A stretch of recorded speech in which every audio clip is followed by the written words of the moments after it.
Pretty day, but pretty hot as well. A high of 92 degrees, well above the average. Now, our morning low was actually at average, and in fact, a little cooler than normal on the North Shore, had dropped into the 60s, even down at Belle Chase. The reason why? Humidity came down, albeit slightly, but it didn't feel as bad outside. Not much of a heat index, as the humidity right now is only at 42%. Again, yeah, slightly drier air, probably offset by the fact that high temperatures were in the 90s, and we are still in the 90s across most of the area.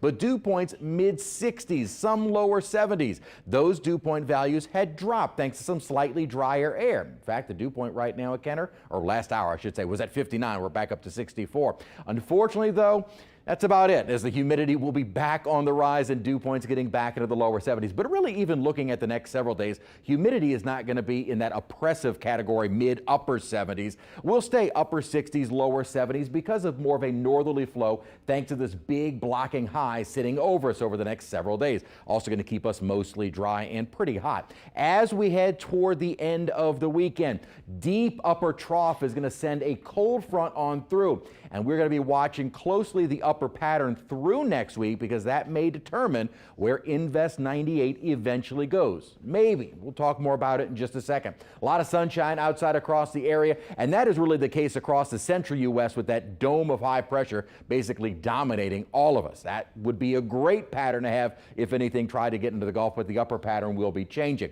We'll talk more about Invest 98 in just a moment. Hurricane Fiona, a well-defined eye moving north of the Turks and Caicos. So great news for the islands is that the worst is now moving away. But bad news for Bermuda. Now, it does look like the center may stay to the west of the island. However, they are going to be on the wet side. So strong winds, heavy rainfall, high surf. And what's incredible is that it is still going to be a strong storm. It'll be converting from a tropical system to a non-tropical or post-tropical system, but it will still have winds estimated at 100 miles an hour as it moves up toward the Canadian Maritime. So Fiona continuing to threaten land, Bermuda, Canada, not an issue for us. Gaston was named today, not an issue for us. A little wave off of Africa, not an issue for us. This little wave that we're watching down here, Invest 98, right now, not an issue for us either, because there is nothing there. So the computer models are all over the place. So before we even get to computer models, let's see what's happening with it right now.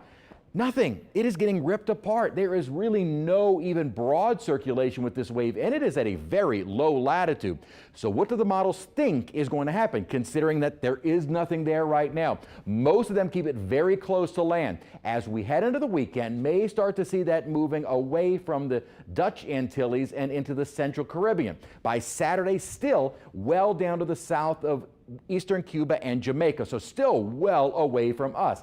As we head toward early next week, there's kind of a thinking of two model consensus. Is one that keeps it going more into Central America. That would be great for us. Not good news for them, but we kind of want to keep these systems away from us. Then there is a cluster of storms that bring it toward the Yucatan Channel. That would not be until Tuesday of next week. We have a lot of time to watch it. Now, granted, the two main models that we use in forecasting, both the GFS and the Euro, are indicating it will not move right into Central America, but continue up toward the Yucatan Channel. In this early stage, though, without an organized system, the models are going to be all over the place. So really, beyond this point in the forecast, there is no use in saying what may happen if it gets into the Gulf, because again, there's one cluster of models taking it to the Gulf. There's another cluster that take it just due west, and that is very possible. It looks like the upper steering may try and guide this system northward, but if it misses that upper trough, which is pushing our cold front on through, then that system is going to just keep on moving toward the west, and it's not an issue for us. So this is very much a waiting game in the near future. Unfortunately, Thursday is the first day of fall. Not going to feel like it at 94 degrees. We do get into some drier and slightly milder temperatures as we head into early next week with a cold front.